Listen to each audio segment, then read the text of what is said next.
Let's step into the Valley of Elah, where the air is thick with tension and the fate of nations hangs in the balance. Here, the formidable armies of the Philistines and the Israelites face each other, each ready for a war that could redraw the maps of their world. As the sun rises, a towering figure casts a long shadow across the battlefield. This is no ordinary warrior. This is Goliath of Gath, a behemoth clad in shimmering bronze, his arms capable of wielding weapons that ordinary men couldn't even lift. For 40 days, his thunderous voice has boomed across the valley, issuing a challenge that freezes the blood of all who hear it. Imagine the scene. Every morning, as the mist settles, Goliath calls out, "Send me a man, that we may fight together." His challenge is stark. If he falls, his people will serve Israel, but if he conquers, the Israelites will become subjects to the Philistines. Across the valley, fear grips the heart of every Israelite. From the newest recruit to King Saul himself, none dare answer the call. The giant's challenge hangs over them like a dark cloud, unmet, as hope begins to fade. But then, an unlikely figure emerges from the ranks. Not a seasoned warrior, but a young shepherd boy named David, carrying provisions for his brothers. Little do they know, this boy brings more than just food. He brings a courage untouched by the giant's fearsome reputation. David's reaction is unlike any other. While others see a battle lost, David sees defiance, not just of an army, but of his faith and his God. Driven by a belief that the battle is the Lord's, he steps forward, a decision that whispers through the ranks, stirring a mix of disbelief and awe. Rejecting King Saul's offer of armor, David chooses 5 smooth stones from a stream. With only his sling and a deep faith, he walks towards Goliath, each step a testament to his belief that size and strength are no match for divine will. As Goliath mocks this boy approaching him with nothing but a shepherd's tool, David's resolve hardens. The valley holds its breath. With a swift motion, David slings the stone. It finds its mark with a thud, striking the giant squarely on the forehead. In an instant, the giant falls, the ground shakes, and a stunned silence turns into roaring cheers. David stands victorious, not just over Goliath, but over doubt and fear. His faith, his sling, and a single stone have rewritten the fate of his people. David's unlikely victory is a powerful reminder that courage can come in the most unexpected forms, and sometimes faith and a bold heart are the strongest weapons of all. As David stands resolute, he hears once more the giant's scornful laughter echoing across the valley.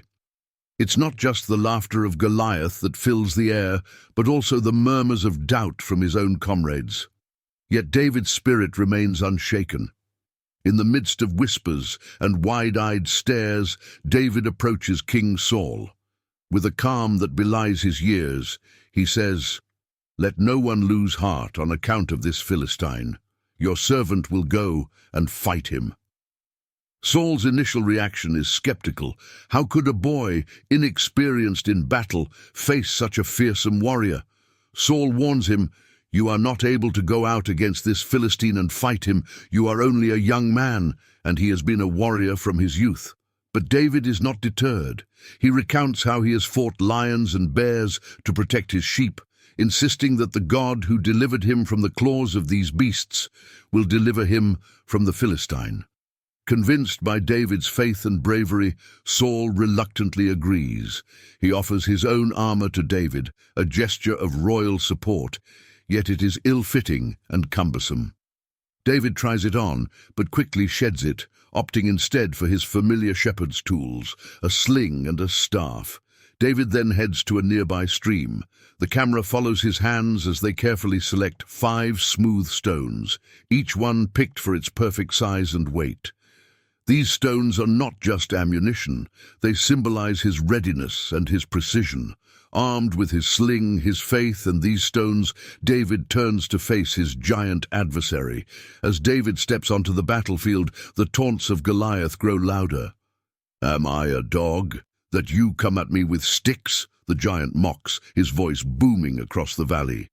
The Philistine curses David by his gods and threatens, "Come here, and I'll give your flesh to the birds and the wild animals." David's reply cuts through the air with clarity and defiance.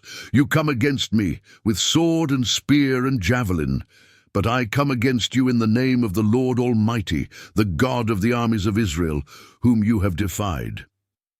His words are not just a challenge, they are a proclamation of his unshakable faith. The duel reaches its climax as David, with a practiced hand, swings his sling. The stone flies, a blur against the sky, and strikes Goliath squarely in the forehead. The impact is sudden. The giant's eyes widen in shock as he stumbles and falls face down to the ground. As Goliath lies defeated, the silence that follows is profound. Then it breaks. The Israelites erupt in cheers, their fear turned to jubilation. David stands victorious, his faith affirmed, his courage celebrated. As Goliath tumbles to the earth, the giant's fall sends a shockwave through the battlefield. It's a moment frozen in time, where everything stands still except for the young shepherd, now a warrior, standing over the defeated colossus. David's victory is not just a personal triumph. It becomes a defining moment for the Israelites. The shepherd boy who walked onto the battlefield with a sling and a few stones walks off as a hero who has shifted the course of the war. His faith and bravery turn the tide, instilling new hope and vigor into his people. Emboldened by David's bravery, the Israelites charge.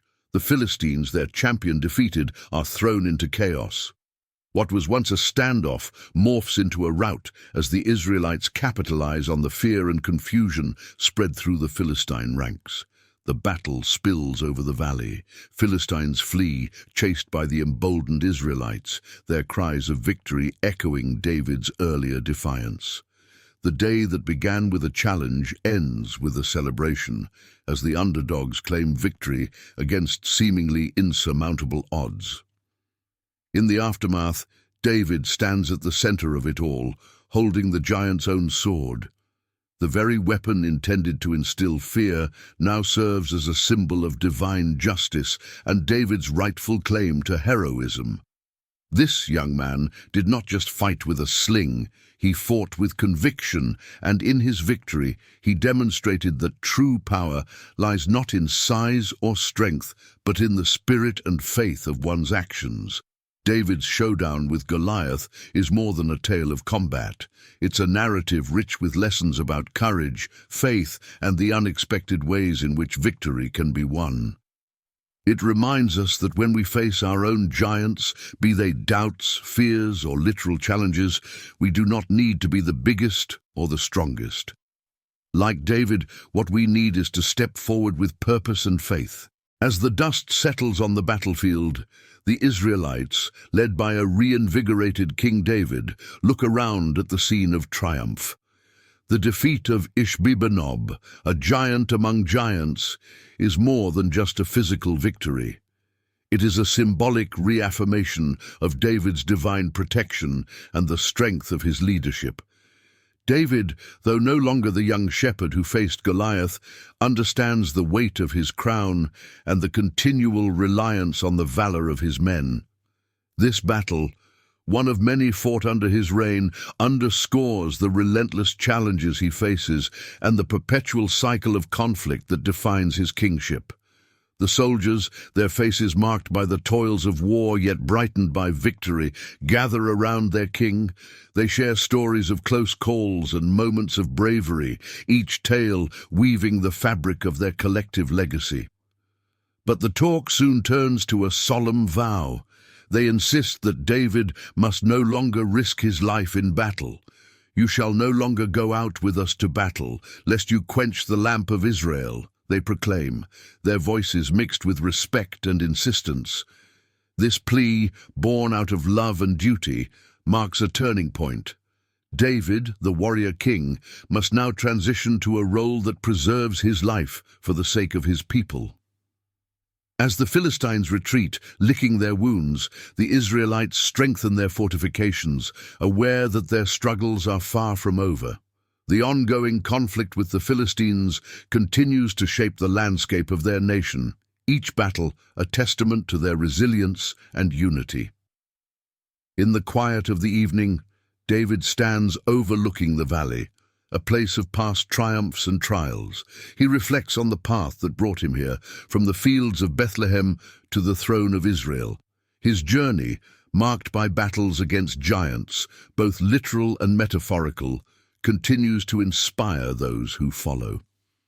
As we turn the pages back further into the annals of biblical history, we find that Ishbi-benob was not alone in his stature as a giant.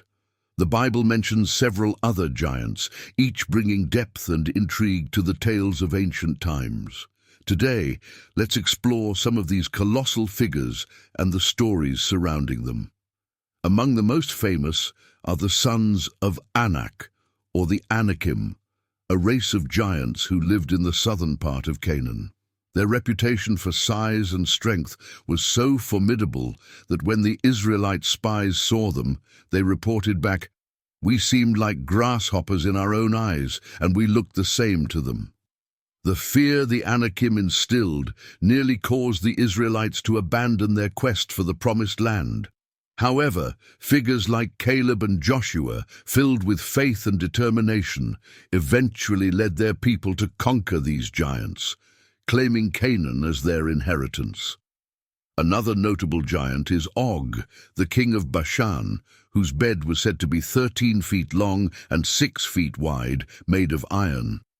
Og's defeat by Moses and the Israelites is a pivotal moment in their journey, symbolizing God's promise and power to overcome even the mightiest obstacles.